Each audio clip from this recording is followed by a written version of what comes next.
اور افسوس سے کہنا پڑتا ہے، خود تنقیدی بھی ضروری ہے، پاکستان نیشنل پارٹی میر روز پکش بیزنجو کے بعد اسی نظریے کے ساتھ چلی تھی، جس میں اختلافات ہوئے، میں اختلاف بھی کر گیا کہ جی اس طرح نہیں چلے گا۔ پھر جب یہ سارا سلسلہ ہوا، اختر صاحب نے یہاں مختلف پارٹیز کے جڑنے کی بات کی ہے، لیکن مجھے بڑا افسوس بھی ہوا کہ پاکستان نیشنل پارٹی کا اس میں ذکر ہی نہیں ہے۔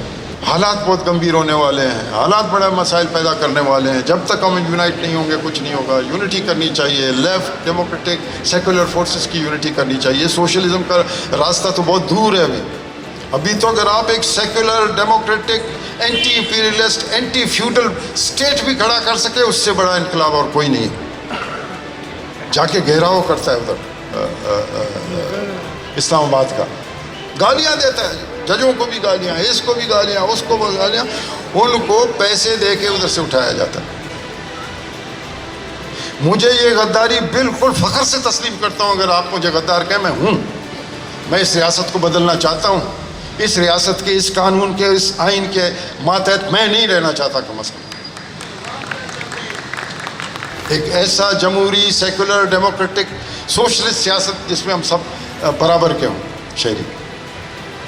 لیکن سوشلزم دور کی بات ہے، ابھی اس خطے میں اتنی جلدی آ نہیں سکتی، کیونکہ جو دو انقلابات کی بات کی ہے اختر بھائی نے کہ وہاں سماج اس کے لیے تیار نہیں تھی، اس لیے وہ فیل ہوا، نہیں، وہاں پر تو سوشلسٹ یا کمیونسٹ انقلاب آیا ہی نہیں تھا۔ وہاں پر تو داؤد نے ظاہر شاہ کو نکالا تھا اور کمیونسٹوں نے اس کا ساتھ دیا تھا تاکہ کم از کم بادشاہت سے تو جان چھٹے اور ایک ڈیموکریٹک ریپبلک ہم بنائیں۔ نہیں بنانے دیا۔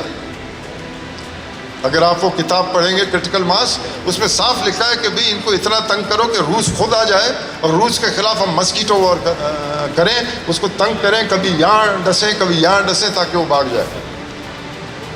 باتیں اس تعارف سے اخذ کرتے ہوئے اور کچھ باتیں وہ جو یہاں ہوئی ہیں ان کے حوالے سے اپنا موقف آپ کے سامنے رکھوں گا، لیکن کوشش یہی ہوگی کہ میری گفتگو اس کتاب کے دائرے سے باہر نہ نکلے۔ اس کتاب کو میں نے اس نظر سے پڑھا تو لامحالہ یہ ذہن میں آیا کہ ذرا سا یہ دیکھیں کہ ہمارے ملک میں سیاستدان ماضی میں کیسا سیاسی ادب تخلیق کرتے رہے۔ تو بہت ذہن پہ زور ڈالا تو وہ لوگ جنہیں حکومت میں آنے کا موقع ملا، ان میں 6-7 لوگ ہیں جن کے نام لیے جا سکتے ہیں۔ چودھری محمد علی صاحب کی کتاب آئی، فیروز خان نون کی کتاب آئی، بعد کے ادوار میں جو ہے وہ ایوب خان کی بھی کتاب آئی اور پرویز مشرف کی بھی، اور بھٹو صاحب کی کتابیں کافی آئیں۔